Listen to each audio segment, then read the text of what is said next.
Pues buenos días a Sí, todos y todas. Soy Héctor Aponte Alequín y hoy vamos a estar discutiendo 7 principios prácticos para la comunicación efectiva. Este taller es parte de un ciclo que originalmente tenía 9 talleres, se ha añadido uno, y que el Centro para la Excelencia Académica, entiéndase el CEA, ofrece periódicamente en distintos semestres. Este taller es la sombrilla, es el taller que introduce los 7 principios, por lo que no tiene ejercicios, directamente ejercicios prácticos, porque los ejercicios prácticos están contenidos en los otros talleres que abordan los distintos principios. Sin embargo, como les anticipé, voy a estar usando el chat para compartir en el chat algunos estímulos u otras actividades de avalúo del aprendizaje y también ir corroborando, como se dice en español, aunque la palabra es horrible, ir corroborando involucramiento, que es el engaging de cada uno de ustedes en el taller y ver si corroborar si realmente están ahí prestando atención. Sin más, comenzamos con algunas advertencias o disclaimers, o como se le conoce en español, notificaciones. Primero, los ejemplos se mantienen inalterados de los originales y el contenido de esos ejemplos ni me representa a mí ni a la institución. Así que puede haber ejemplos con contenido alusivo a distintas áreas y a política, etcétera. No representa ni me representan a mí ni a la institución, o no necesariamente, y en la medida de lo posible voy a tratar de usar el género femenino, el género gramatical femenino con el valor inclusivo. Así que si digo todas nosotras, pues nos referimos a los participantes y las participantes que estamos en el taller. La estructura del taller es la siguiente. Tendremos un estímulo, que es un texto, que es un fragmento de un comunicado de prensa y es real, tal como está. Después que lo discutamos, les voy a hacer la anécdota y les voy a hacer les voy a compartir el origen de esa experiencia que se dio durante mis años como periodista en el periódico Primera Hora. Más adelante les presentaré los objetivos del taller, cuáles son las fuentes de las que me baso para ofrecerles la información, un poquitito de teoría relativa a Aristóteles y Platón, y luego al principio de la persuasión, que es el que permea en estos 7 principios prácticos de la comunicación efectiva y que fundamenta que este taller está dirigido a los textos informativos como gran categoría que recoge los textos, los boletines, los textos profesionales, las cartas, los textos académicos y otro tipo de textos que no tienen la intención de entretener, sino de comunicar un mensaje que se desea entender, ¿verdad? Así que no abordamos textos literarios en estos talleres porque nos remitimos al marco teórico de la comunicación efectiva. Y como ustedes saben, la literatura en ocasiones es bueno que no se entienda, o podría ser un valor que tiene el hecho de que sea complicado de entender como parte del proceso creativo y las funciones que tiene el texto literario. Pues eso no es lo que vamos a hacer aquí. Aquí vamos a trabajar con los textos que queremos que se entiendan. Vamos a tener un breve repaso de los conceptos que abordaremos. Vamos a reaccionar al estímulo, es decir, ustedes vamos a tener el estímulo al principio como una especie de preprueba y al final vamos a editar ese estímulo, vamos a trabajar con ese texto aplicando o intentando aplicar lo que recordemos de 2 horas de un contenido un poquito más técnico y nuevo, que es el de la comunicación efectiva. De esa manera, realmente este conocimiento ustedes lo tienen, todos lo tenemos. Lo que hace el taller es poner un lenguaje técnico que sirve para clasificar distintos tipos de fallos y poder atenderlos. Y por último, tendremos la revisión de objetivos, preguntas y comentarios y un material de referencia. No incluyen este taller, recuerdo que lo incluí en los anteriores, pero parece que olvidé incluirlos. De todas maneras, lo podemos hacer en vivo. El prompt o la instrucción que ustedes podrían usar si les interesa que Copilot, que la herramienta Microsoft Copilot, que la tenemos todos los que trabajamos en la Universidad de Puerto Rico, edite textos que ustedes escriben utilizando y aplicando el contenido de este taller. Microsoft Copilot está en el dominio de UPR y automáticamente todo lo lee y hace referencia a todo lo que esté en el dominio de UPR. Por lo tanto, si le pedimos, por favor, edita este texto en español siguiendo los 7 principios prácticos de la comunicación efectiva que se discutieron en el Centro para la Excelencia Académica, Copilot va a saber y le va a decir, sí, a continuación te edito el texto usando la concisión, precisión, claridad, sencillez que discutió el doctor Héctor Aponte tal fecha en el Centro para la Excelencia Académica. Así que, claro está, siempre revisamos que haga una edición correcta, pero si lo desearan usar, al final voy a tomar 1 minuto o 2 para que vean el prompt o la instrucción que deberían usar. Ya algunos de mis estudiantes lo utilizan con otros talleres del Centro para la Excelencia Académica, específicamente el de filtraciones de la oralidad, que es el que antes se daba en este semestre. No sé si el semestre que viene se ofrecerá, y les ha funcionado. Y rápidamente identifica que es este taller y que se ofrece para en el Centro para la Excelencia Académica y aplica correctamente los contenidos discutidos. Muy bien, vamos a comenzar con el estímulo. El estímulo es un fragmento de un comunicado de prensa. Un comunicado de prensa es un texto que se redacta en las oficinas de prensa o que lo redactan las personas encargadas de hacer relaciones públicas, es decir, representar a un cliente determinado, que puede ser una empresa, una institución, o puede ser una persona, un político, un deportista, un artista, con el objetivo, el comunicado de prensa tiene el objetivo de persuadir en primera instancia a los periodistas o a las personas que trabajan en los medios de comunicación para que difundan a su vez ese contenido. Así que el comunicado de prensa tiene una intención de comunicación efectiva porque intenta que la persona que lo recibe le dé la suficiente importancia para incluirla en su esquema de publicación. Teniendo eso en cuenta, vamos a leerlo. Tengo colorcitos por aquí, así que puedo marcar la lectura. La impetuosa película que nos hace vivir el amor está combinada de melodías. Algunas de ellas marcan relaciones o etapas y se convierten en clásicos que sobrepasan generaciones. Raúl Di Blasio lo sabe y ya tiene un puñado de canciones preseleccionadas que hará vibrar al público el próximo sábado 4 de febrero de 2017 en su maravilloso concierto Un amor de película. Ya ha leído el estímulo en una ocasión, que es el tiempo que va a tener el periodista para leer todos esos comunicados de prensa que recibe.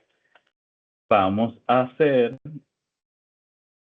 este estímulo que estoy colocando en el chat. Ya tenemos 25 respuestas, así que podríamos especular de manera informada que tenemos cerca de un 26%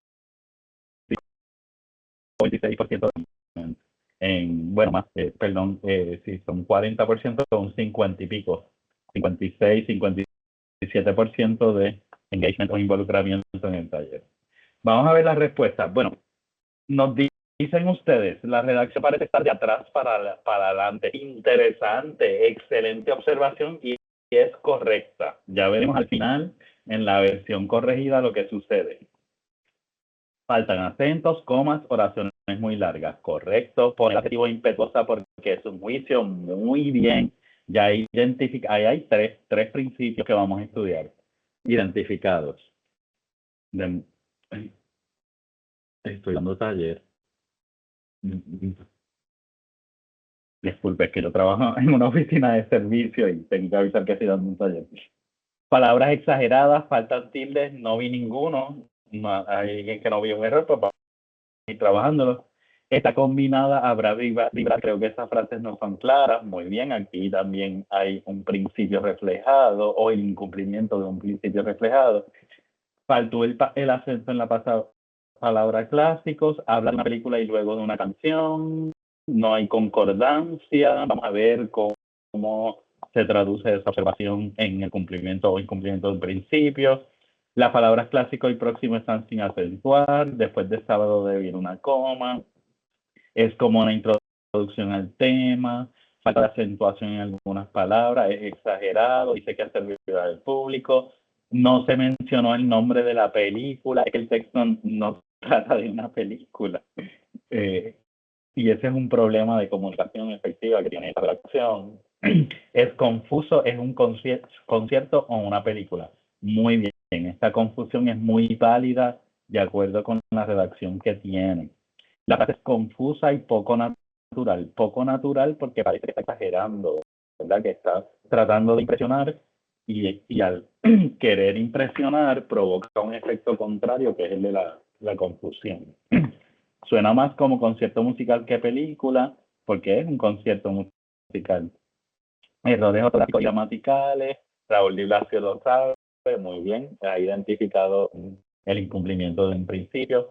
Puntuación está combinado de melodías, no me parece hacer sentido en este contexto, limitando el efecto de enunciado a pesar de su calidad. Muy bien, esto es problemático, veremos por qué.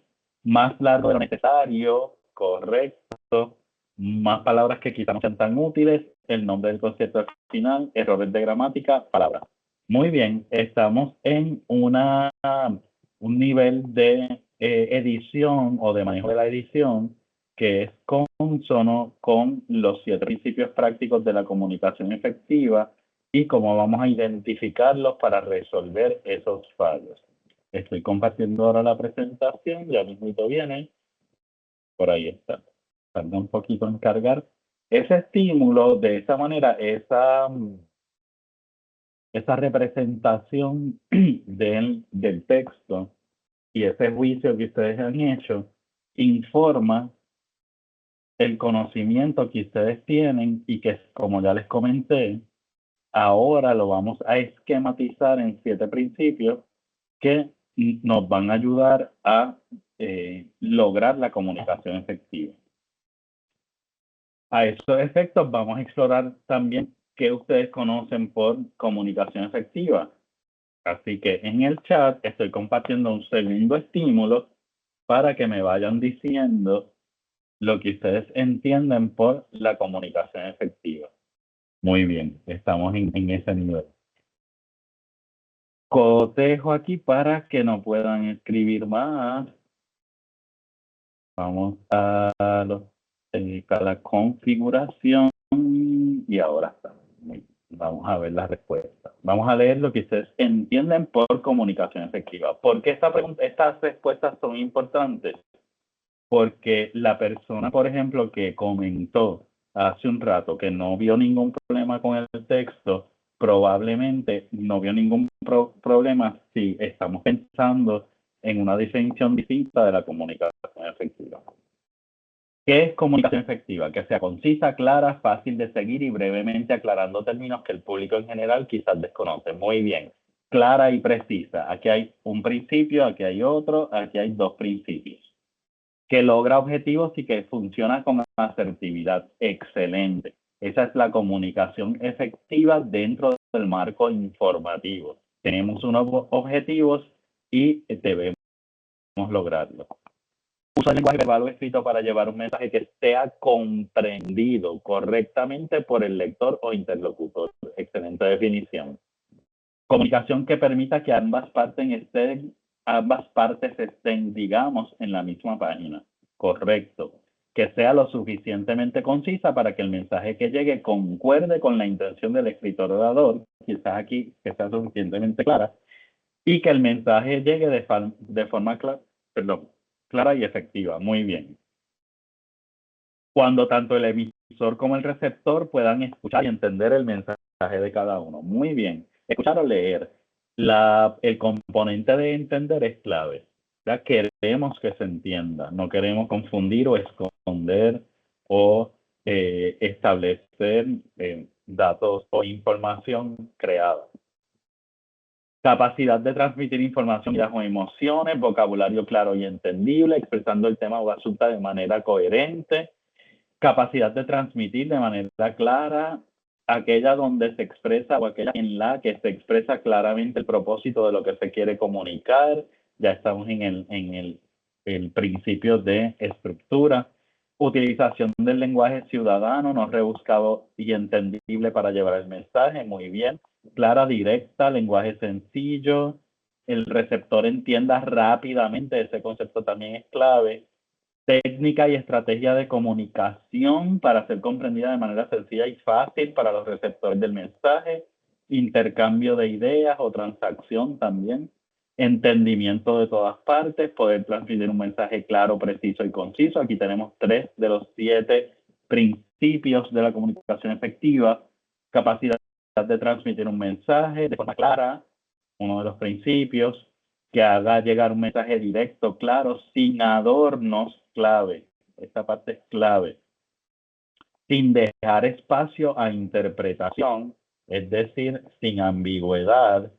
Intercambio de información de manera comprensible y sin errores. Por primera vez ya tenemos reflejado el principio de corrección. Hablar con claridad del mensaje que se quiere dar o enviar y expresarse en un lenguaje sencillo de entender. Esta persona la admiro porque pudo producir un texto extenso en el poco tiempo. Eso es lo que yo hago con mis estudiantes en los one-minute papers. La comunicación efectiva es la capacidad de transmitir un mensaje de forma clara y comprensible, logrando que el receptor lo entienda tal como se pretende, sin ambigüedades ni interpretaciones erróneas. Correcto. Es crucial prestar atención al receptor para asegurar la comprensión y poder adaptar el mensaje a sus necesidades. Correcto también. Di solo lo que hay que decir. Muy bien, eso es comunicación efectiva. Lo mínimo necesario para comunicar el mensaje.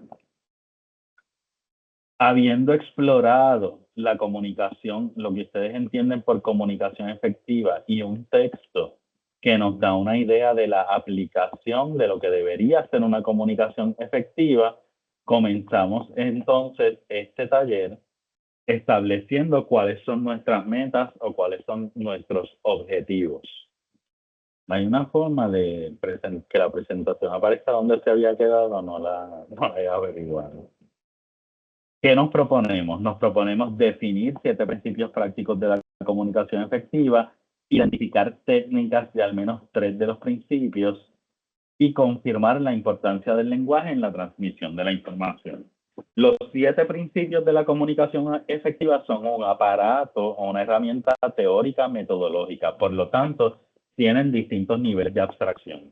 A lo largo de la presentación, yo voy a aplicar el principio de estructura para identificar mediante la tipografía esos niveles de abstracción. Así que por un lado tenemos el principio de la comunicación. El principio está en un nivel de abstracción más alto, más elevado. Es lo que debe, la característica que debería exhibir el texto. Ese es el principio. Por otro lado tenemos la técnica para lograr esa característica, que es un poco más concreto en los niveles de abstracción. Y el ejemplo, que es la forma directamente concreta de la aplicación de ese principio. Así que a través de la presentación, los principios van a estar identificados con una tipografía y las técnicas, que es exactamente la aplicación de ese principio, van a estar identificadas con otra tipografía. Las fuentes de las que se deriva la información y los datos que compartiremos en este taller son las siguientes. El texto de Aguado, Introducción a las teorías de la información y comunicación, los textos informativos de María del Carmen Grillo, Jugando a la Rayuela, la producción de textos escritos de una profesora jubilada de nuestra Facultad de Administración de Empresas, Ilia López Jiménez, y Writing for the Mass Media de James Stovall. Un poco de teoría. La comunicación efectiva es una subteoría o parte del conglomerado de teorías del principio de persuasión, elaborado principalmente por Teun Van Dyke, analista del discurso y especialista en lingüística del texto, análisis del discurso, análisis del texto y pragmática, a partir de la noción del cómo la comunicación se ha desarrollado luego de los periodos críticos del siglo XX. Por lo tanto, antes, por ejemplo, perdonen la confusión, por ejemplo, antes de las guerras mundiales y antes del influjo y el desarrollo de las sociedades urbanas en ciudades como las conocemos hoy día, que están vinculadas al desarrollo de la tecnología. Y aquí entra otra teoría para otro taller que ofreceremos de McLuhan, en el mensaje, años 80, 90. Ese influjo de la tecnología y el desarrollo de las sociedades urbanas en los entornos capitalistas tiene un efecto en la producción de la comunicación, sobre todo en la producción del texto. En un ejercicio mío reduccionista, esto es más complejo de lo que voy a decir ahora, pero para efectos del taller, en un ejercicio reduccionista, si, por ejemplo, si pensamos en las tesis y los artículos académicos antes de los años 70, pues las tesis doctorales, las disertaciones, podemos encontrar tesis doctorales, que es el término correcto en español, tesis doctorales de 1900 páginas y en la actualidad ese número está reducido. Según Teun Van Dyke y otros analistas del discurso y estudiosos o personas que estudian la comunicación, sobre todo la comunicación efectiva, esa característica de reducción en el número de páginas es una consecuencia del influjo de los medios de comunicación, la televisión en los años 50, radio, televisión en los años 50 y luego en Internet, que en las sociedades capitalistas y en los desarrollos urbanos produce el efecto de la inmediatez. Por lo tanto, la lectura ya deja de ser una lectura sosegada de un periódico, por ejemplo, por la mañana, en la que hay tiempo suficiente para una interpretación más rebuscada y un lenguaje más florido. Esa dinámica se sustituye por una dinámica en la que vamos a trabajar y tenemos que leer el periódico tomando el café con prisa o incluso en el carro, y el mensaje tiene que ser transmitido.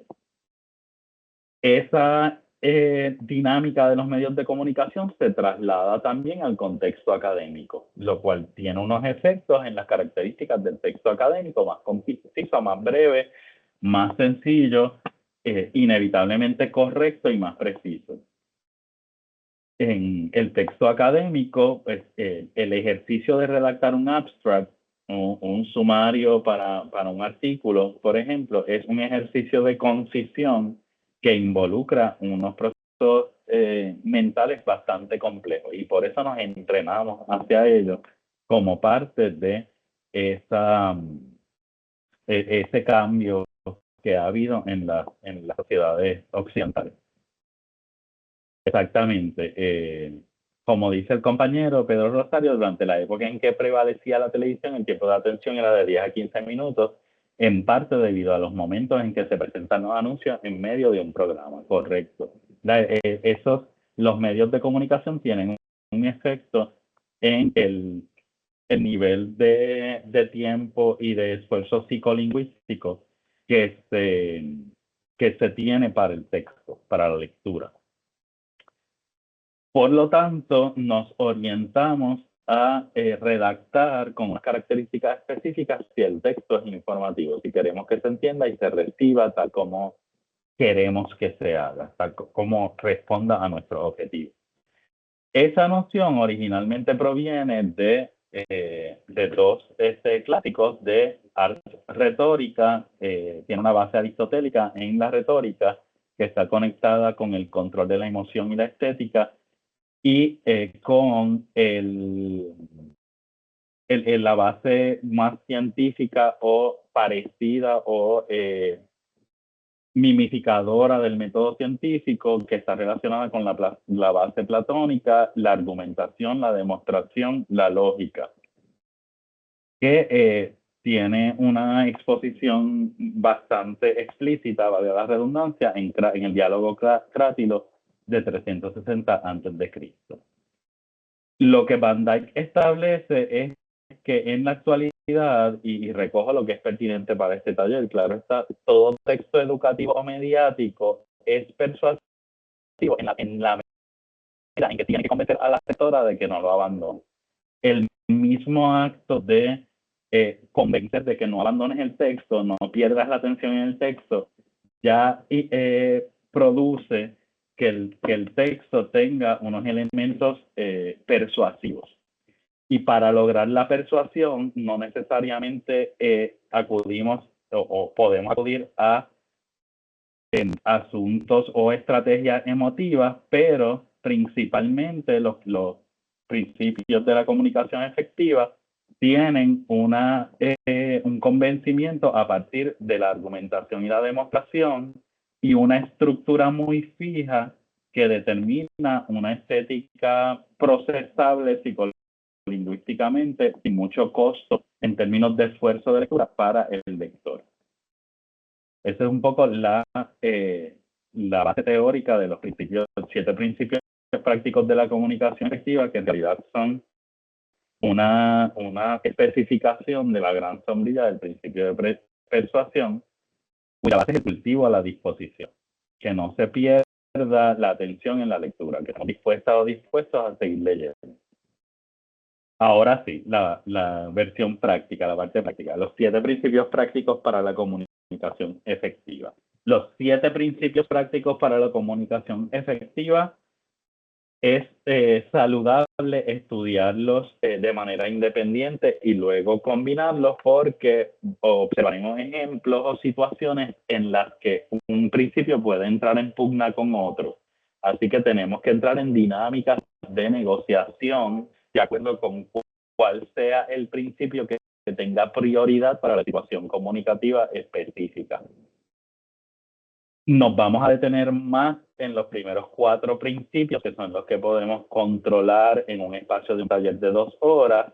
De estos se amplía en los próximos talleres del ciclo de comunicación efectiva del Centro para la Excelencia Académica, el CEA, y abordaremos más velozmente los últimos 3 principios que se observan en textos extensos, y para poder discutir ampliamente de manera justa y equilibrada tendríamos que tener bastante tiempo. Esos talleres se ofrecen también, pero son de un día entero o de una mañana entera, etc.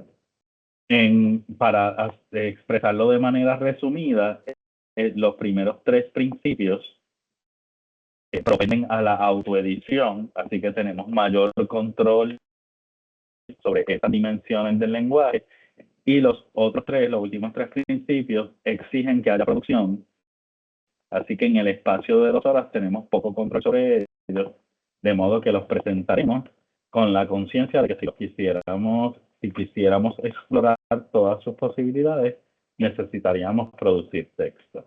Hay cursos para eso, de los que después les puedo informar. Primer principio práctico de la comunicación efectiva es la concisión. La concisión es el uso mínimo de palabras. Fíjense en que la definición la marco con la raya, el guión medio, y la técnica está con la viñeta, con el bullet. La concisión es el concepto, es que el texto sea conciso, esa característica que debe exhibir el texto. ¿Cómo logro que el texto sea conciso? Esa es la técnica. Una de ellas es la eliminación de redundancia. Como aparece en la tabla, eliminar esas palabras que ya están incluidas en el significado de una de ellas. Resultado final, destrucción completa, salió afuera, amigo personal, importaciones foráneas, multitud de gente, expertos cualificados, totalmente rodeados, reunión colectiva, nuevo descubrimiento, pequeño de tamaño, hábito personal. De todos estos ejemplos podemos observar, y esto es un ejercicio que hago con mis estudiantes para fomentar el pensamiento crítico en la comunicación efectiva o en relación con la comunicación efectiva. Por ejemplo, la concisión, como les decía, los principios no son infalibles y hay que estudiarlos y aplicarlos de acuerdo con la situación comunicativa. Este ejemplo de resultado final no es categórico. El resultado final, en principio, añadir la palabra final es un ejercicio de redundancia. Estamos siendo redundantes si añadimos esa palabra. Sin embargo, la palabra final puede ser pertinente en un contexto determinado. Por ejemplo, yo la uso y propongo que mis estudiantes digan resultados finales si antes han mencionado resultados preliminares. En ese contexto de contraste, la palabra final tiene un objetivo. Por lo tanto, cuando definimos y ejemplificamos los principios prácticos de la comunicación efectiva, en este caso el de concisión, estas definiciones, recomendaciones y técnicas no son categóricas y absolutas. Dependen del contexto comunicativo y del objetivo de la comunicación. Esta es una noción que me pasaba. Los principios prácticos de la comunicación efectiva son manipulables, por ejemplo, en el contexto de la publicidad. Y pues mis estudiantes me decían, pues, ¿para qué tenemos que estudiarlos si si no los vamos a seguir? Pues para eso, para conocerlos bien y utilizarlos como herramientas y poder manipularlos de forma calculada, eficiente y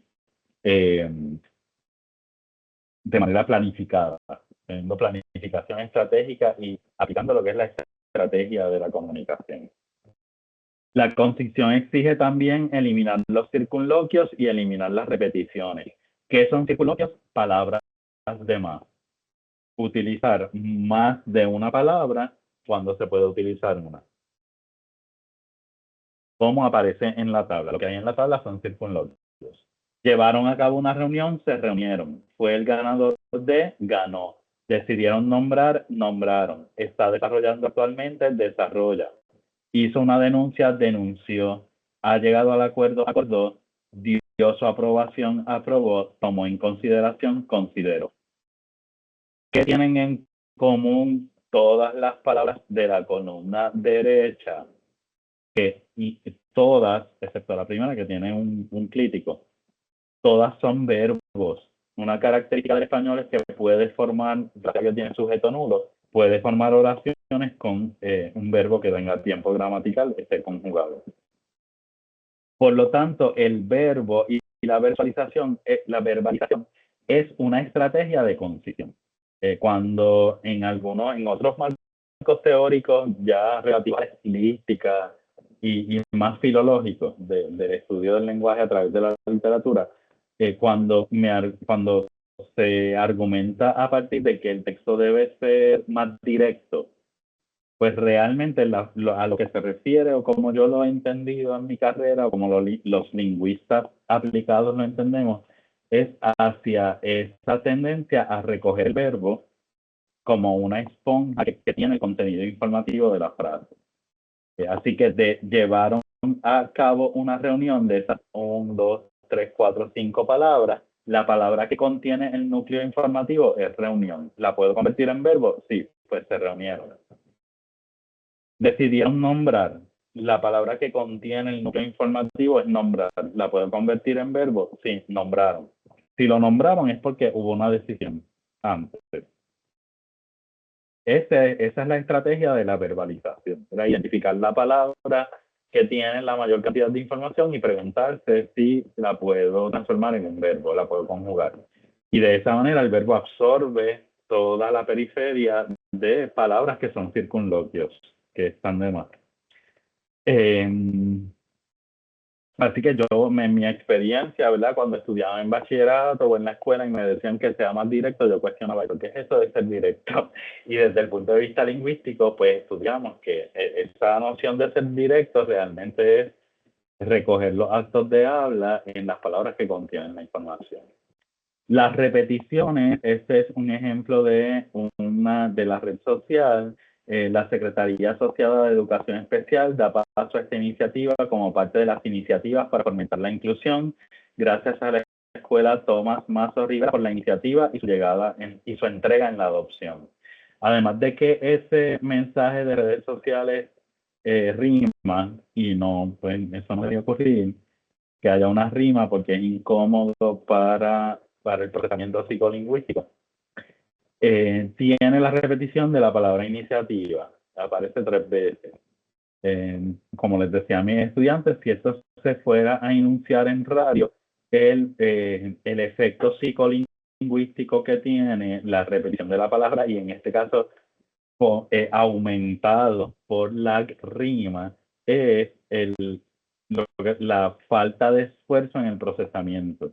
Así que si ya la procesé una vez, cuando vuelve a aparecer, psicolingüísticamente la despacho, así que no recojo la información porque lo que hago es repetir el primer procesamiento y lo que produce, lo que le llaman coloquialmente a que aburre o que suena incómodo. Ya realmente es que crea vagancia en el procesamiento de la lectura.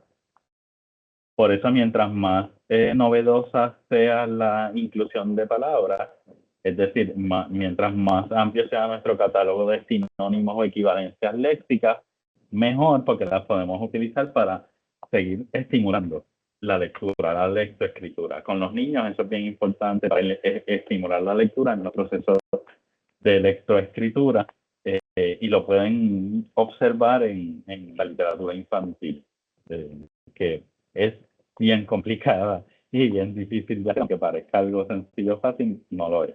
Se calcula mucho. La concisión, aquí hay otros ejemplos de eliminación de circunloquios, estos relativos al tiempo, la mayoría, y los últimos dos también son verbales. En el momento actual, ahora, siguiendo la línea de cómo, mantuvieron una reunión, se reunieron, ahí están los verbales, a considerable distancia lejos, hizo su aparición, llegó y estampó su firma, firmó. Este es un ejemplo de la oficina del registrador de la Universidad de Puerto Rico, recinto de Río Piedras en 2017, que contiene circunloquios. Con el fin de poder terminar el periodo del semestre, se hizo una extensión del tiempo lectivo de las clases hasta el 28 de julio. Yo tan pronto vi esta oración dije, oh, excelente ejemplo de muchos circunloquios. Tenemos, y hay redundancia también. Por un lado tenemos con el fin de, ese tipo de palabras con el fin de, con el objetivo de, con el propósito de, con la meta de. Son 4 palabras que se están usando, que se puede usar una. ¿Cuál es la palabra para propósito en español? ¿Qué palabras se utilizan en español para expresar propósito? Es una preposición. Para, exactamente. Para terminar el semestre, ¿verdad? Si es con el fin de, es para. Así que poder terminar, este poder también, además es un circunloquio, periodo del semestre, tenemos ahí la redundancia. Si es un semestre, tiene un periodo que es de tiempo. Se hizo una extensión es la palabra que tiene la información, la puedo convertir en verbo, sí, se extendió. Y por último, tiempo lectivo y clases pueden ser sinónimos en este contexto. De modo que vamos eliminando los circunloquios y la redundancia para que la oración sea mucho más breve. Ojo, una brevedad y concisión no son lo mismo. Una oración puede ser súper breve y tener circunloquios. Los estudiantes hicieron el resumen del capítulo. Esa oración es cortita y tiene un circunloquio. Hicieron el resumen, que se reduce a resumieron. Los estudiantes resumieron el capítulo. Por lo tanto, brevedad no es sinónimo de concisión. La concisión ocurre cuando las palabras que quedan como resultado de la oración son las mínimas necesarias, lo mínimamente necesario para comunicar la idea en el contexto determinado.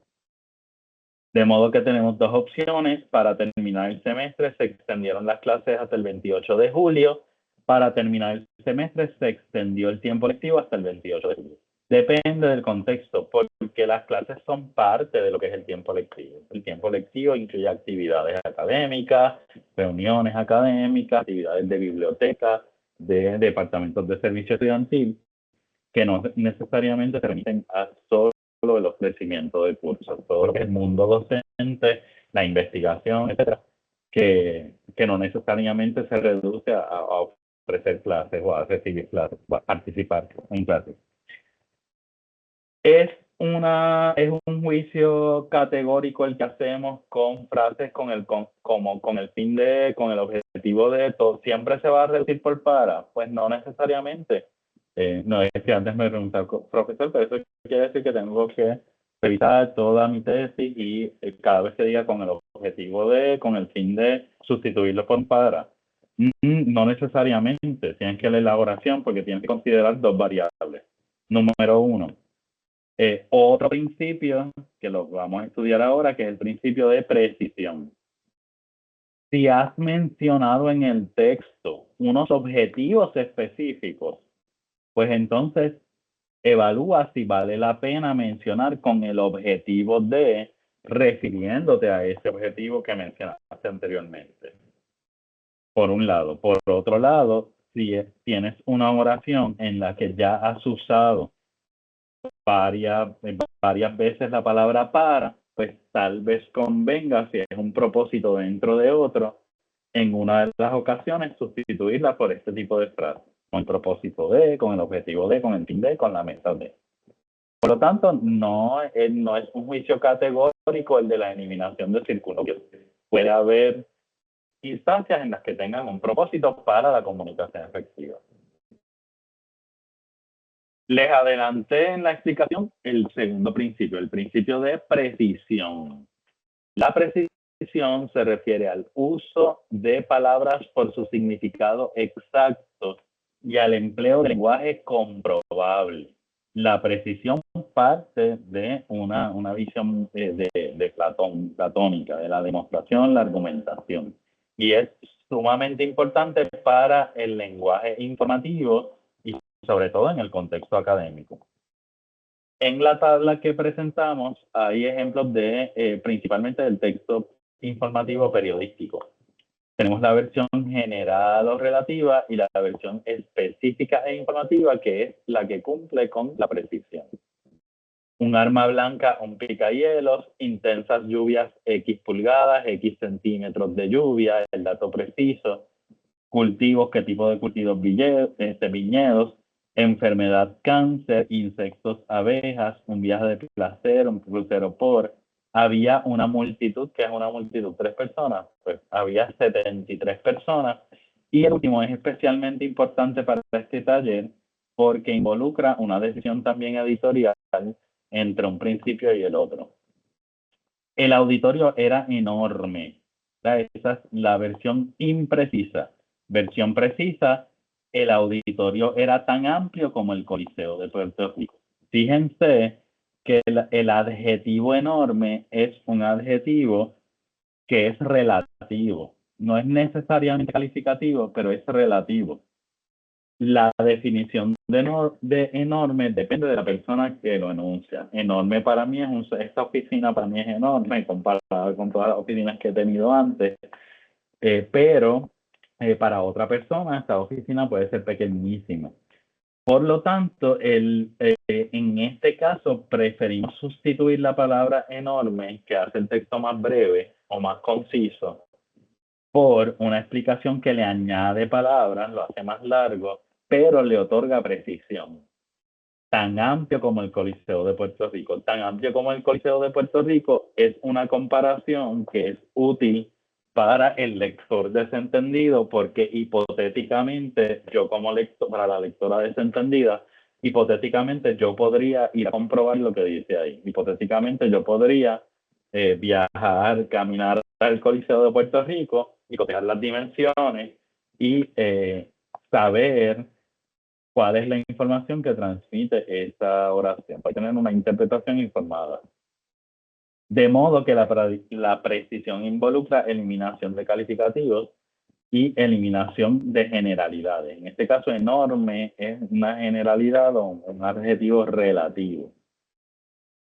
Lo mismo, yo recuerdo que en muchas clases de redacción que yo tomé en la escuela y en la universidad, pues me decían, no, hay que eliminar los adjetivos de la redacción, así categóricamente, eliminar los adjetivos.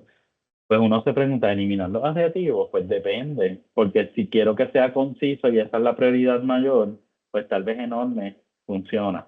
Pero si quiero que sea preciso y la prioridad es la precisión, acomodando los 7 principios, si lo estuviéramos estableciendo como una prioridad, pues entonces tengo que añadir palabras para que sea preciso, por un lado.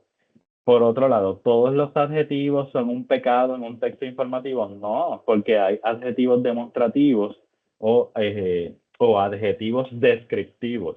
Por ejemplo, Si estoy haciendo un informe de que pasó un huracán, esperemos que no suceda.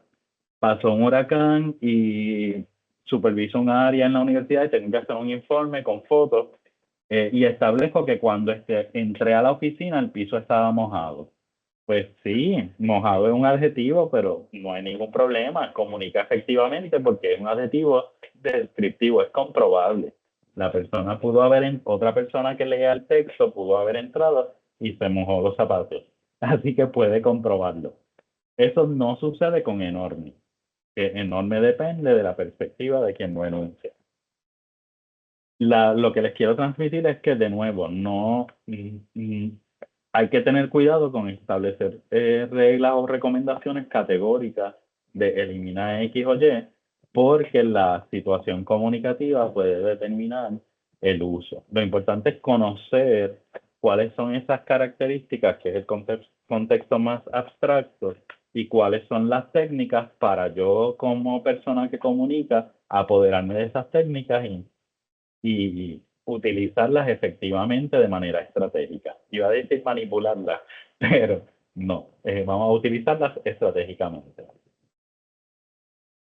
La precisión también involucra la eliminación de clichés, comenzar una nueva vida, poner su granito de arena, ganar terreno, dar en el blanco, razones de peso, poner el nombre de Puerto Rico en alto, luchar a brazo partido con su acostumbrada colaboración a nivel internacional.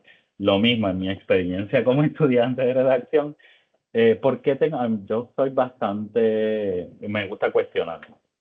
Esas reglas así categóricas, soy un poquito troll, troleo un poco.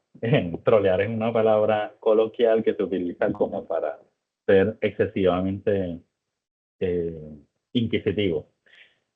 Y me decían en las clases de redacción, pero es que los clichés son feos, hacen el texto feo. Pues yo no sé, esa no es una razón para mí para eliminar el cliché. Pues que nos dicen los estudios en lingüística. No, el problema no es que sean feos o que sean, como diríamos en Puerto Rico coloquialmente, que sean charros o faltos de creatividad, que expresen faltas de creatividad. Para el texto informativo, la barrera de comunicación no es estética, la barrera de comunicación es informativa, valga la redundancia. ¿Por qué? Porque en términos de precisión, si yo voy a comprobar lo que es poner su granito de arena tiene muchos referentes. Poner su granito de arena puede ser contribuir en una marcha para combatir el cáncer, contribuir con $10, o puede ser hacer la caminata de Raymond completa. Poner el nombre de Puerto Rico en alto puede referirse al triunfo de una reina de belleza en un concurso o de un boxeador en una pelea, pero puede referirse a la competencia de química que ganaron nuestros estudiantes. Entonces, el problema del cliché es que su referente no está delimitado de manera suficiente como para informar. Esa es la verdadera barrera de la comunicación de un cliché. Exactamente, Astrid Díaz Rivera hace un comentario excelente. Estos ejemplos de clichés quizás son más apropiados para el lenguaje oral, ¿verdad? Para el lenguaje oral, y ese es un tema que trabajamos en el taller de filtraciones de la oralidad. La comunicación oral puede beneficiarse de una característica de la comunicación efectiva o de unas que pueden percibirse como errores o fallos en el texto escrito. La repetición es una de ellas, la digresión es otra, que en la comunicación oral puede ser beneficiosa. El tercer principio práctico de la comunicación efectiva es tiene la nomenclatura, tiene el término de claridad. La claridad en contextos coloquiales, el término claridad, decir que un texto es claro, pues se define como que se pueda entender. La definición es amplia. En el marco teórico metodológico de la comunicación efectiva, claridad es un término bastante técnico que se refiere al uso recto de los recursos oracionales, a la manera en que organizamos los elementos de la oración. Por lo tanto, si es la manera en que organizamos los elementos de la oración y establecemos las relaciones entre un elemento de la oración y otro, pues la claridad tiene que ver con la concordancia gramatical, el cuidado de la concordancia entre persona, género y número, o la correspondencia entre esos tres fenómenos de las palabras, la eliminación de la ambigüedad sintáctica o estructural y la atención al orden sujeto-verbo complementos. En este taller les voy a presentar ejemplos de las primeras dos técnicas. La tercera técnica es la tercera técnica la atendemos en otro taller, con mayor pormenor. En términos de concordancia, un ejemplo claro de un fallo de concordancia en el pronombre clítico de tercera persona, le. Dile no a las drogas. Esta era una frase de una campaña publicitaria que contiene un fallo de concordancia porque es diles no a las drogas. Ese clítico, que es el le, ese pronombre clítico de tercera persona, se refiere a las drogas. En otras palabras, si convertimos esto a una oración, si cambiamos el orden, hacemos lo que en lingüística es la prueba de movimiento. A ellas diles no, tú estás en di no, y ellas están en les. Diles, este di eres tú, y el les se refiere a ellas, a las drogas. Si sustituimos a ellas, pues la oración quedaría o sería suficiente con diles no. Si el referente está, se sobreentiende, si el referente está implícito en una secuencia anterior, diles no sería suficiente y nos damos cuenta de que ese les, ese plural, verdaderamente es relativo al pronombre, es un pronombre del complemento indirecto de la tercera persona. Diles a ellas, diles no a ellas. El no sería el directo y a ellas es el indirecto. Tendemos a pensar que esa S, dile no a las drogas, ese le está en singular porque eres tú, pero el tú ya está codificado en di. Ya terminó de codificarse en segunda persona singular en el di. El le se refiere a ella. Un ejemplo de lo que es la concordancia, la correspondencia, en este caso entre plural de dos elementos de la oración. En relación con la ambigüedad sintáctica o la ambigüedad estructural, vamos a segmentar la definición. La ambigüedad es la posibilidad de más de una interpretación. Un texto ambiguo en relación con la comunicación efectiva es indeseable, porque yo no quiero que la persona que lee, yo le escriba algo que se preste para dos interpretaciones. Yo quiero que tenga una sola interpretación, que es la que quiero comunicar. En el texto literario, la ambigüedad podría ser en determinados contextos una fortaleza o una riqueza del texto si esos dos significados abren la posibilidad de lectura o enriquecen la interpretación o generan un extrañamiento en términos de los rusos, y así por el estilo, de los teóricos rusos del extrañamiento. Sintaxis, la sintaxis es el orden y combinación de las palabras en una oración, y la ambigüedad sintáctica o ambigüedad estructural se refiere a cuando ocurre más de una interpretación relacionada con el orden y combinación de las palabras en una oración. Como consecuencia, la oración, carece de claridad. Deja de ser clara porque tiene más de una interpretación como efecto de un orden que pudo haberse alterado. Ejemplo, casi no se ve, pero se lo voy a leer. Manny Manuel sufre accidente de tránsito en Juncos, y en la bajada, que es el texto que está debajo del título, dice: la policía señaló que el cantante impactó un poste en aparente estado de embriaguez. Lo tengo aquí en 23. La policía señaló que el cantante impactó un poste en aparente estado de embriaguez. Esta oración es ambigua, tiene dos interpretaciones. El cantante estaba en aparente estado de embriaguez, o el poste estaba en aparente estado de embriaguez. Esto es problemático. Y los estudiantes me dicen, ay, profesor, pero por favor, ¿quién va a interpretar que el poste estaba en aparente estado de embriaguez? Pues sí, en los estudios que ha hecho María del Carmen Grillo, en esta lectura rápida y acelerada, en la muestra que ella tiene, encontró, creo que eran 2.500 tokens, 2.500 instancias de personas leyendo, y de esas 2.500 personas, un 3% o instancias, no recuerdo el número precisamente, por lo menos un 3% tienen esa interpretación de que el poste estaba en estado de embriaguez y tenían reacción de que se reían o, o les causaba algún tipo de humor. ¿Esa reacción es deseable en un texto informativo de esta gravedad de una persona en un accidente?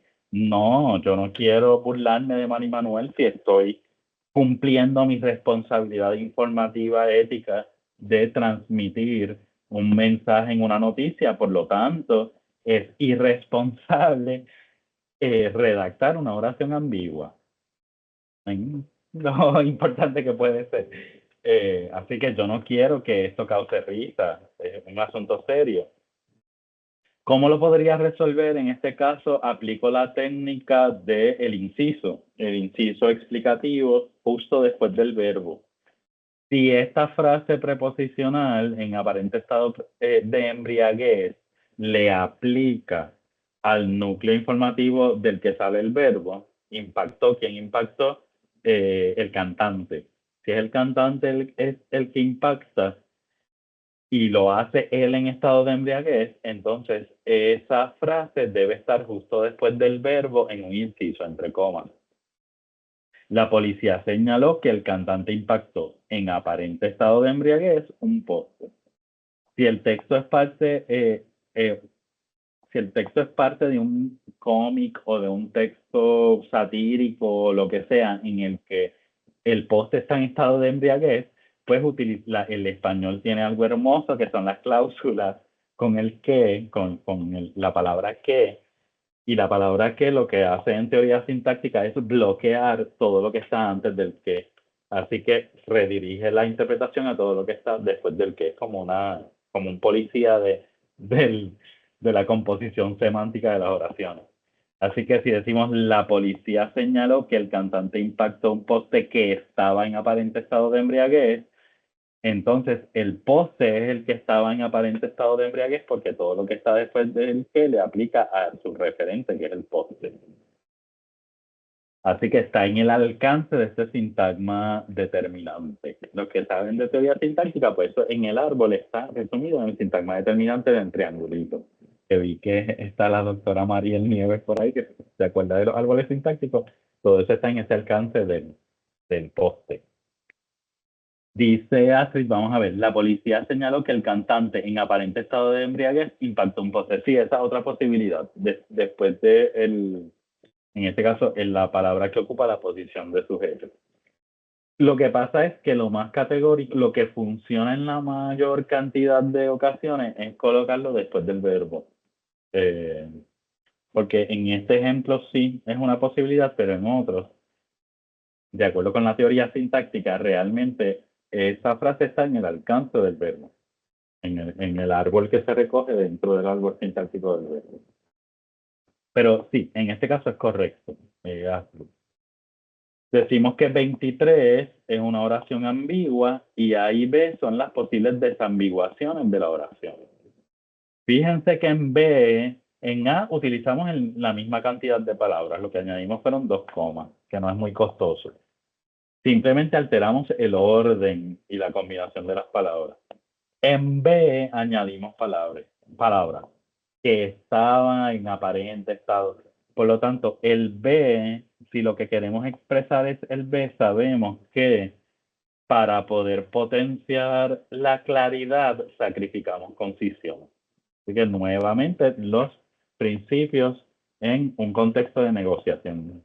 Hago una negociación de qué es más importante, que sea conciso o que sea claro, sino más importante es que sea claro, que para mí siempre lo es, y lo que quiero comunicar es la B, pues voy a tener que sacrificar un poco de concisión y añadir unas palabras para que funcione la técnica del qué. Cuarto principio práctico de la comunicación efectiva es la sencillez. Como Charitín, lo mío es la sencillez. Hace poco aprendí esa referencia, una canción de la cantante y performera dominicana Charitín. Sencillez. La sencillez se refiere al uso de las palabras en atención al registro formal o informal. En la academia, en la que trabajamos con muchos tecnicismos y preferimos un contexto formal, usualmente sacrificamos la sencillez a propósito. Sin embargo, depende de la disciplina, ¿verdad? Sin embargo, pues es importante conocer la sencillez para poder manipularla. Por ejemplo, cuando yo enseñé enseñanza de la gramática, valga la redundancia, para enseñar la lengua, por ejemplo, y a mí me sucede cuando enseño lingüística, morfosintaxis, por ejemplo, es un curso, es una materia que es muy técnica, tiene muchos tecnicismos.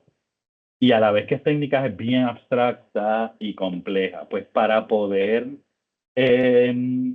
explicar algunos conceptos de la morfosintaxis, yo acudo al principio de sencillez y utilizo analogías más coloquiales. ¿Verdad? Y les explicaba a los estudiantes que el árbol sintáctico, cada etapa del árbol sintáctico puede visualizarse como hay un fenómeno que involucra la evolución de un sintagma a otro, y pues yo decía, pues eso es como si al Pokémon le pusieras la piedra lunar y evoluciona. Pues ese tipo de estrategia en la enseñanza, de técnica, es una técnica de sencillez. El lenguaje que es complejo, abstracto, se simplifica para que se entienda y haya comunicación efectiva. Ahora, en el caso específico de la enseñanza de la redacción, en el contexto académico, con los estudiantes uno tiene que establecer bien claramente que estamos utilizando la sencillez para fines de que me entiendan, pero también proveerles y procurar que utilicen el lenguaje formal, claro, y el lenguaje técnico, de la materia que sea. De hecho, el rol de novato al principio, pues, hacía estas explicaciones y luego veía en los exámenes de grado de lingüística que los estudiantes decían, pues, es como un Pokémon, etcétera. Y no, ¿verdad? Hay que utilizar el lenguaje concreto. Por lo tanto, toda esta historia que les he hecho de mi experiencia en morfosintaxis es una representación de la importancia de esta definición, ¿verdad? Atención al registro, estar pendiente de qué registro utilizamos y cómo variamos en el registro de acuerdo a contextos específicos. Esa variación es más posible en la comunicación oral, en la comunicación escrita debe ser más uniforme. También la sencillez implica considerar la audiencia, determinar si es especializada o no. Y cotejar, verificar cuál es el objetivo. ¿El objetivo del texto que estoy produciendo es informar o es propender al análisis? Es estimular el análisis. Si el objetivo es estimular el análisis, pues puede ser que ese estímulo no sea tan sencillo, no cumpla con sencillez y a propósito sea complicado para estimular el análisis.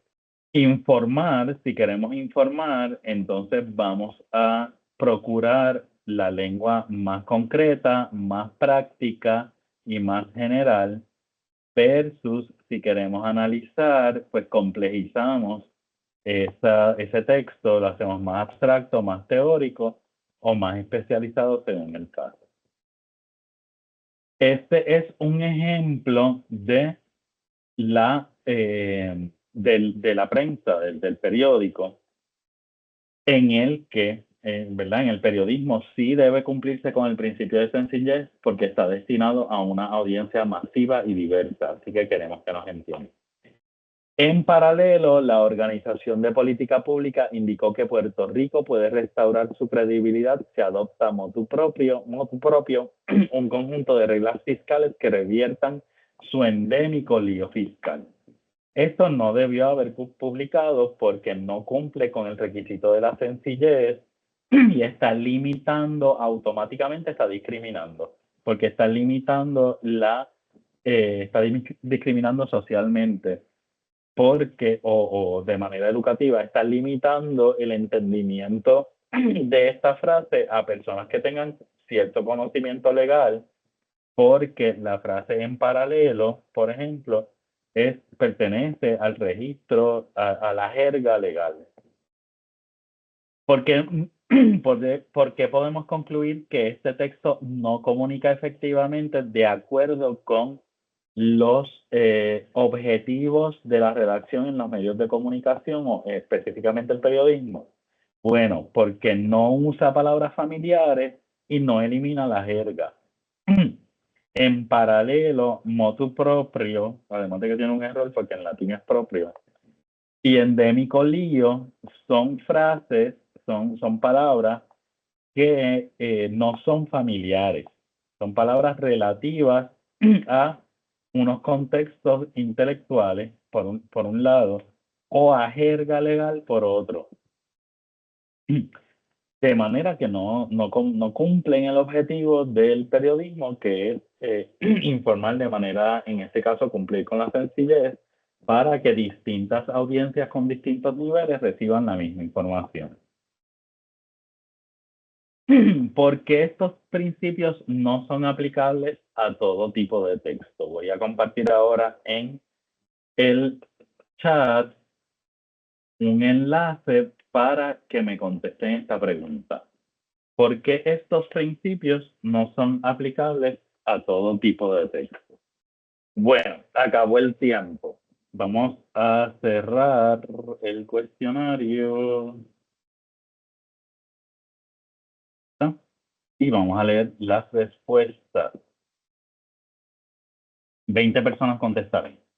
¿Por qué estos principios no son aplicables a todo tipo de texto? Una idea en la que he estado tratando de reiterar. Por la especificidad y el contexto, porque existe la posibilidad de que algunos textos se creen, es decir, se generen dentro de un contexto que asume cierto nivel de familiaridad con el material de parte del lector. Muy bien. Y el simplificar excesivamente podría ser detrimental en vez de útil para esto. Correcto, eso hay que considerarlo. En ocasiones la intención es obfuscar, ¿sí? En otras ocasiones la expresión de un sentir o la prosa rima pide lenguaje más rebuscado. Correcto, hay unos objetivos muy específicos al respecto si la intención no es comunicar efectivamente. Porque puede haber textos en los que haya que elaborar más. Además, en ocasiones se puede utilizar jerga propia de alguna profesión si fuera dirigida a una población específica que conoce el vocabulario. Es correcto. ¿Ya? Como establecimos hace un rato, de acuerdo con las disciplinas, este principio, el de sencillez, es bastante negociable en la academia. El contexto, precisamente por la diversidad de las audiencias que leerán el texto. Esto era lo que estaba buscando. Mientras más diversas, más tenemos que aplicar los principios si el objetivo es la comunicación efectiva. Por eso estos principios en la comunicación masiva son claves. Ahora, en la comunicación a nichos o en la comunicación a públicos específicos, hay más posibilidad de negociación entre los principios. Porque no queremos que esa diversidad influya y genere ambigüedad, ¿verdad? Queremos que todos, no importa el nivel intelectual, factores sociales, entiendan lo mismo. Por lo tanto, hay que aplicar los principios de manera más estricta en los mensajes de los medios de comunicación. Los principios cumplen con un propósito específico. No todos los textos comparten el mismo objetivo o propósito. Al usar los principios que van en contra del propósito del texto, se puede convertir confuso o incoherente. Exactamente, yo no diría confuso o incoherente. La aplicación de los principios siempre va a propender a que se entienda, pero si el texto tiene otros objetivos que no son la comunicación efectiva, pues no van a funcionar. Por eso en este taller tiene el subtítulo de la guía práctica para textos informativos. porque va a depender del contexto social y la naturaleza de la disciplina, lo que nos conduce a adoptar estos principios o no. Exactamente, si se van a aplicar a disciplinas, hay que tenerlas en cuenta. Por ejemplo, en filosofía, debido a la complejidad de los temas que toca, hace falta jerga propia, eso claro que sí, para fines de la discusión. Esta jerga no necesariamente es compartida por todo el mundo fuera del ámbito de la filosofía, correcto. Entiendo que sí aplican, pero se aplican de distintas maneras según el contexto, la situación, los objetivos comunicacionales y otros factores. Esta respuesta yo creo que recoge, me gusta, me produce un efecto de agrado, porque sí se aplican, pero se negocian cuáles van a tener prioridad sobre otros. Y en la redacción académica casi siempre el de sencillez es la última prioridad o no tiene ninguna prioridad. Así que no es que no apliquen, es que aplican de distintas maneras, en ocasiones hasta descartando algunos de los principios en favor de otro propósito. No son aplicables a todo tipo de texto porque va a depender del propósito de todo el texto, si es informativo, de análisis, correcto. Tal vez si es un artículo científico, depende de la audiencia, su trasfondo, nivel de cultura, porque lo que dice siempre depende de la audiencia, eso es correcto. Si es en la audiencia masiva, más aplicación de principios. Hay géneros literarios que no pueden seguir estos principios para su efectividad, correcto. Por eso dijimos al principio del taller que estos principios no necesariamente o no, este taller no tiene el objetivo de aplicarse a textos literarios. Depende de la audiencia, dependerá del propósito, correcto, dependerá del propósito, a quién se dirige el contexto. Hay que tomar en consideración, por ejemplo, los textos literarios que, aunque requieren de estos principios, el elemento de ambigüedad otorga valor al texto. Es correcto, eso puede suceder. Por eso es que, repito, no están en el alcance de este taller y dependen de las necesidades de la audiencia y del propósito del emisor. Hay un taller que da el CEA, que dio el CEA, de edición de textos literarios. Así que esa sería una recomendación para quienes tengan ese interés, que puedan nutrir de ese taller. Voy a compartir ahora la presentación. Muchas gracias a todos y todas por esas excelentes respuestas. Vamos a ver si aprendo cómo puedes retomar la presentación donde se quedó. Perdón. Vamos a ver si... No. Sí. Would you like to resume from slide 24? Yes, resume. Ahí está. Así que repasamos. Vamos a completar los puntos suspensivos. La concisión es el uso mínimo de palabras y para lograr la concisión eliminamos, la técnica es eliminación de redundancia. Muy bien. Eliminación de redundancia y circunloquio. Precisión es el empleo del lenguaje por su significado exacto y una de sus técnicas es la eliminación de generalidades. La claridad se refiere muy específicamente al uso de recursos oracionales y una técnica para que la claridad se logre en un texto es la eliminación del ejemplo de Manny Manuel, que chocó contra un poste. La eliminación de ambigüedad, muy bien. La sencillez es el uso de palabras familiares. Una de las técnicas para lograr sencillez es la eliminación de jerga. Y ahora procedemos a los otros tres principios que conciernen a una dimensión más amplia de los textos. Estos cuatro principios son más técnicos y se pueden trabajar mediante la edición. Editamos un texto sin que necesariamente siempre tengamos que preguntarle a la persona que escribió. Quinto principio práctico de la comunicación efectiva es la estructura, la segmentación en partes con funciones específicas. Aquí tenemos un ejemplo de un texto que es un metatexto porque habla de un texto o se refiere a un texto. Las partes en azul, la primera oración que está en azul es la oración de inicio. Y la segunda oración que está en azul, que está al final, es la oración de cierre. En la estructura del párrafo, y esto Van Dyke establece que es una también un fenómeno bastante nuevo a partir de los años 60 y 70, el párrafo debe ser reiterativo. Por lo tanto, la oración de cierre reitera la oración de inicio ya demostrada por las oraciones de desarrollo. Así que hay una cierta mimificación del proceso de establecer una hipótesis, comprobarla y concluir, a ver si la hipótesis estaba correcta o no. Los textos, voy a leer con amarillo, los textos educativos deben considerar a su audiencia. Ese es el planteamiento, ese es el statement. Dice Cassani, Daniel Cassani, aunque no lo cito en este taller, que si nosotros podemos leer la oración de inicio y seguido la oración de cierre, significa que el párrafo está bien construido, por un lado, y por otro lado, exige unas oraciones de desarrollo fortalecidas. Los textos educativos deben considerar hacia audiencia. Los escritos breves propician una lectura dinámica y aseguran el éxito del acto comunicativo.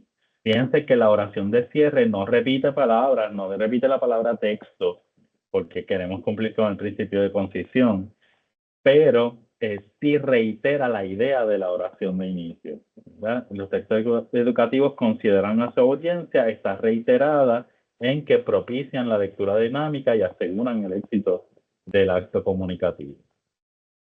Oraciones de desarrollo. Si malgastan el tiempo del lector, fracasarán. El fragmento presenta este defecto. Esta oración se refiere a un fragmento, es metatextual.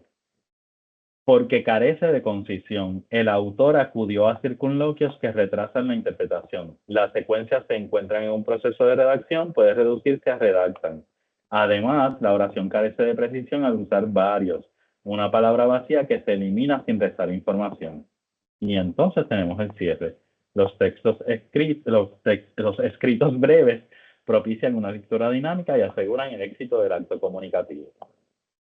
La estructura, pues como pueden ver, tiene esas partes con funciones específicas. Si hacemos un análisis más detallado de cómo debería ser un párrafo de un ensayo académico general, una reflexión académica, pues tenemos la oración de inicio, la oración de cierre y las oraciones de desarrollo tienen distintos niveles de abstracción.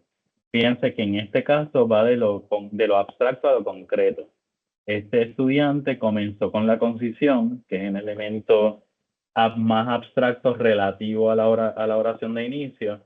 Luego menciona la eliminación de circunloquios, así que pasa a un nivel de la técnica un poco más concreto y termina con el ejemplo, que es ya la concreción, la demostración empírica, porque se puede leer de la oración de inicio o del statement o del planteamiento. Lo que está en el además es lo que le llamamos la ñapa o el valor añadido, que funciona como oración de transición para el próximo párrafo. Así que un lector o lectora, de acuerdo con el marco teórico de la comunicación efectiva, va a esperar que el próximo párrafo trate sobre la precisión, porque se anticipó en la oración de transición de este párrafo que la oración de transición siempre va antes de la oración de cierre, si se sigue la estructura de la comunicación efectiva. Y esta noción o esta manera de la enseñanza de la redacción en la comunicación efectiva, sí, yo estoy de acuerdo, es bien formulaica, es una fórmula y propende a una estructura bien específica. Parte de la lingüística aplicada a la comunicación, la psicolingüística y la lingüística computacional. ¿Quién ustedes se creen que se aprovechó de esta fórmula? La inteligencia artificial la proviene de este estudio del discurso aplicado a la lingüística computacional y propende a la generación del texto a partir de esta estructura. Así que como decía antes, ya esto lo expliqué, ¿verdad? Hay un inicio, un desarrollo y un cierre, es decir, una propuesta, una justificación, una corroboración en los párrafos. Este es el principio de estructura. O una aplicación del principio de estructura a la estructura del párrafo, porque realmente el principio es más amplio. El sexto principio es la corrección, que es el uso recto de recursos de puntuación y ortográficos. Puntuación, coma, punto y coma, comillas, etcétera. Y ortográfico, prefijo, sufijo, mayúscula, uso de letras en las palabras, etc. Este es un ejemplo también del Moodle de la UPR y tenemos el uso incorrecto de comas. Existe infinidad de estrategias para enseñar y evaluar a nuestros estudiantes. Borra esto aquí. Lo importante es que seamos creativos a la hora de desarrollar mecanismos para el avalúo. Esa coma realmente debe ser sustituida por un punto porque la proposición terminó ahí. El alcance del verbo existir terminó hasta aquí. Para que existir genere una oración necesita una sola cosa. Después de ese lo, hay otro verbo que es el es, y el verbo es tiene su propio alcance.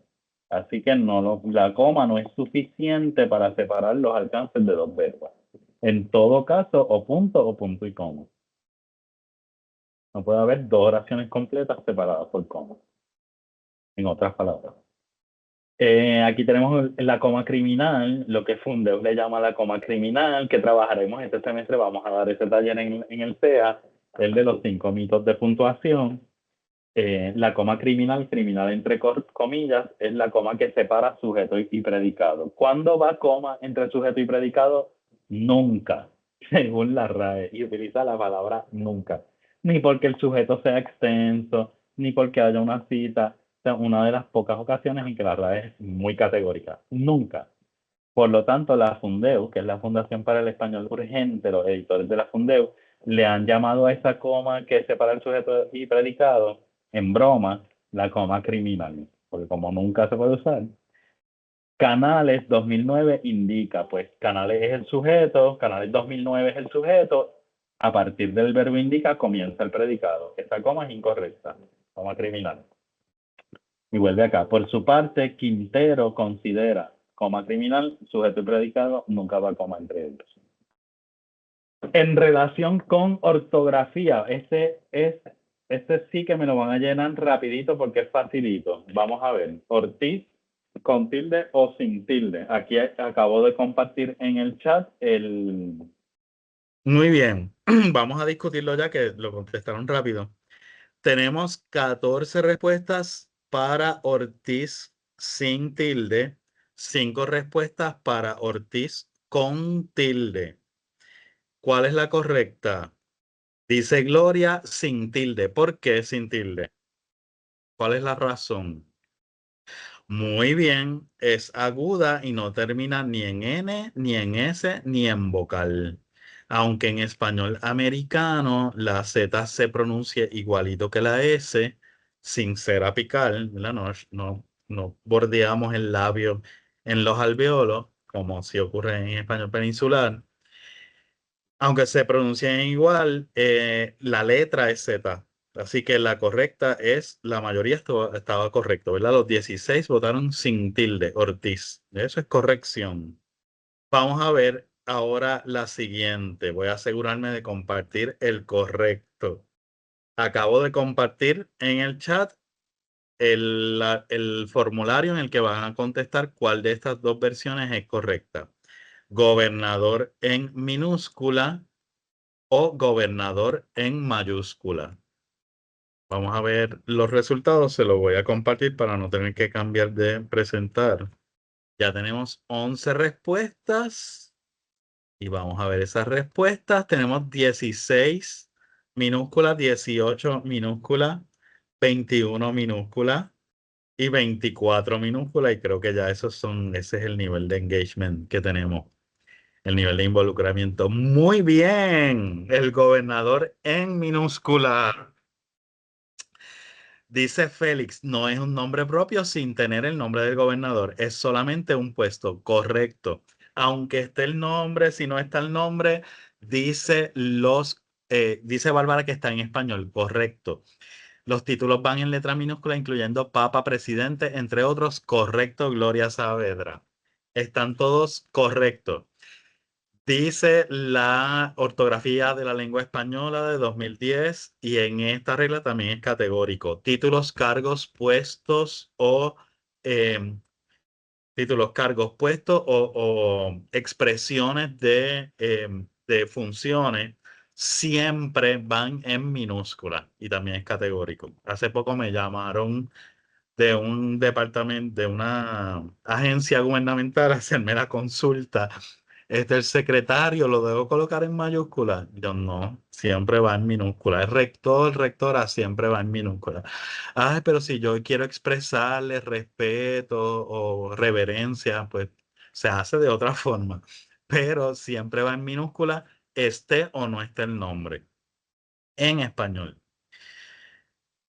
El séptimo principio es el principio de la ejemplificación o ilustración. El principio práctico de comunicación efectiva de ilustración, muy relacionado con los medios también, es la representación concreta de los conceptos. Cuando solo utilizamos texto, pues esa ilustración concreta es a través de ejemplos, es con la ejemplificación. Cuando utilizamos gráficas, diagramas y otros recursos, pues se puede dar mediante la ilustración per se en términos visuales. La ilustración como manifestación visual de un texto. Ejemplo, ejemplo impreciso y no ilustrado. La ilustración, valga la aclaración, la ilustración está relacionada con la precisión. Para mí es como un nivel más adelantado de la precisión. El texto puede estar preciso, debe estar preciso e ilustrado si se quiere lograr la comunicación efectiva. Ejemplo, impreciso y no ilustrado. Los estudiantes de información y periodismo deben aprobar varios cursos de redacción. Impreciso porque no dice cuántos.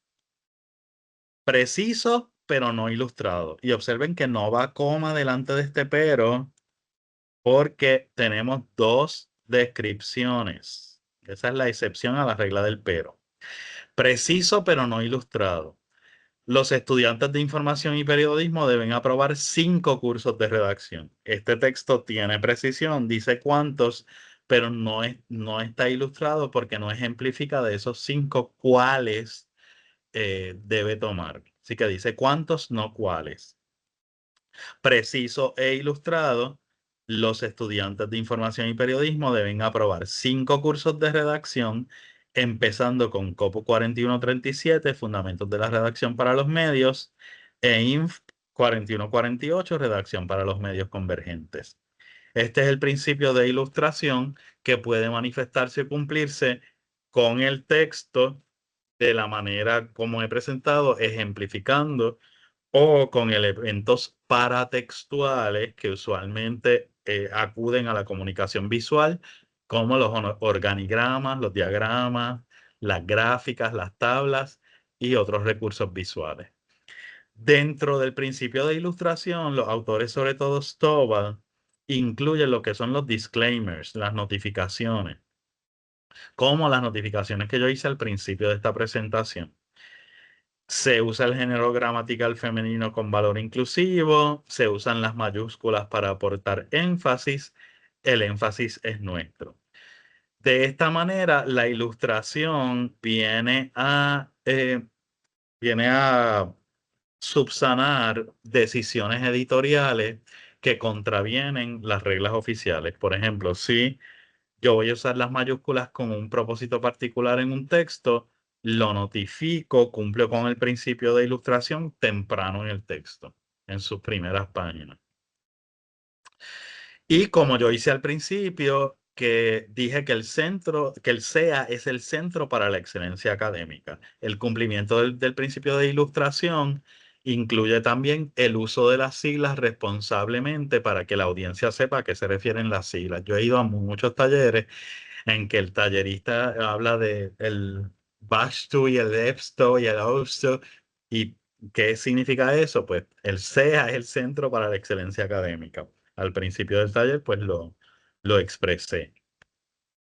El CIPSI es el Comité Institucional para la Protección de los Seres Humanos en la Investigación. Y por lo menos la primera vez que lo dice, pues debe expresarlo. IRB, Institutional Revision Board, etcétera. Bueno, repasando, vamos a repasar. La concisión es el uso mínimo de palabras y una técnica de concisión es la eliminación de Redundancia, muy bien. Eliminación de circunloquio o pleonasmos, como le llama Astrid Díaz Rivera, que ese es el término en literatura. Eh, Pleonasmo no lo usamos en comunicación efectiva porque el pleonasmo es deseable cuando tiene un propósito creativo. Así que se relaciona como que con algo positivo. Por eso es que en comunicación efectiva, circunloquio tiene un valor, una reacción más negativa. Eliminación de la precisión es el empleo del lenguaje por su significado exacto. Eliminamos las generalidades. La claridad implica el uso de recursos oracionales, el orden y la combinación. Y una técnica es la eliminación de ambigüedad estructural. La sencillez propendia a la utilización de palabras familiares. Una técnica de sencillez es la eliminación de la jerga. La estructura es la segmentación en partes, partes aislables o partes con funciones específicas. Un texto que si quisiera aislarlo, lo puedo hacer. Si quiero aislar oraciones, puedo identificar cuál es su función. La corrección es el uso recto de recursos ortográficos y de puntuación. Y la ilustración, que cuando trabajamos solo con texto, se logra mediante la ejemplificación y las notificaciones.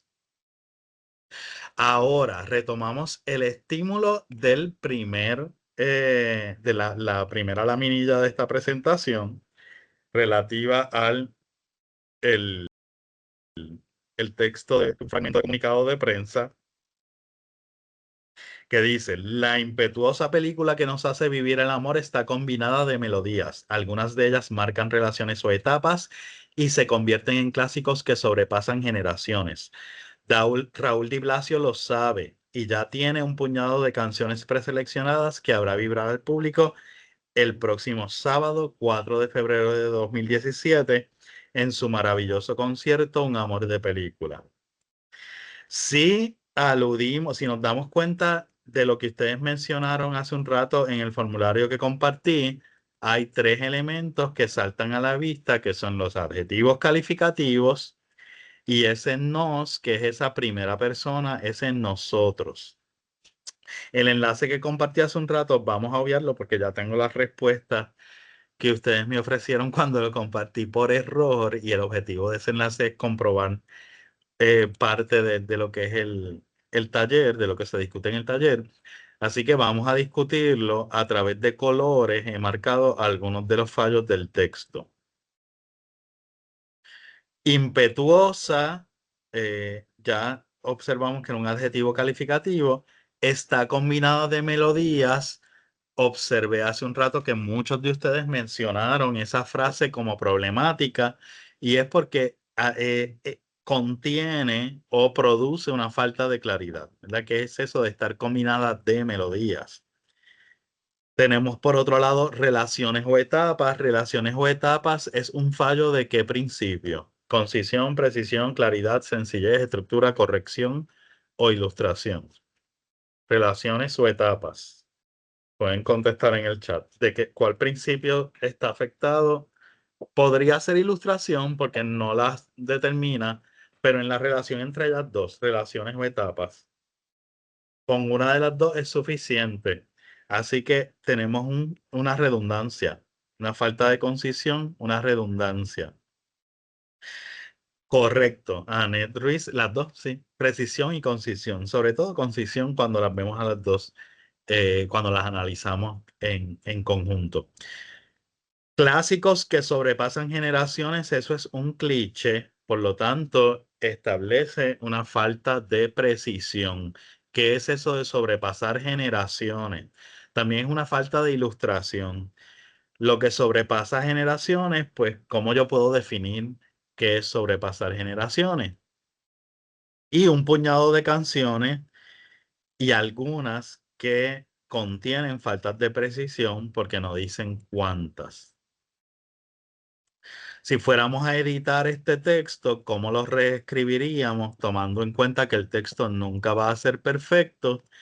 Ese texto, que es parte de un comunicado de prensa, tiene un fin persuasivo, y la mejor manera de convencer a alguien que tiene que leer 80 comunicados de prensa en una mañana es redactando un texto conciso, preciso, claro, sencillo, que pueda leer fácilmente y cuyo núcleo informativo esté expresado de manera directa.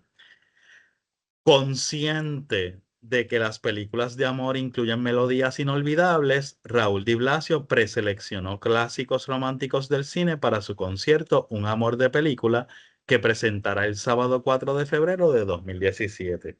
Considerando que esta es la primera oración de un texto más extenso que informa el resto de los detalles, esta oración cumple con su valor informativo de establecer que se trata de un concierto que incluye canciones de películas, canciones clásicas de películas.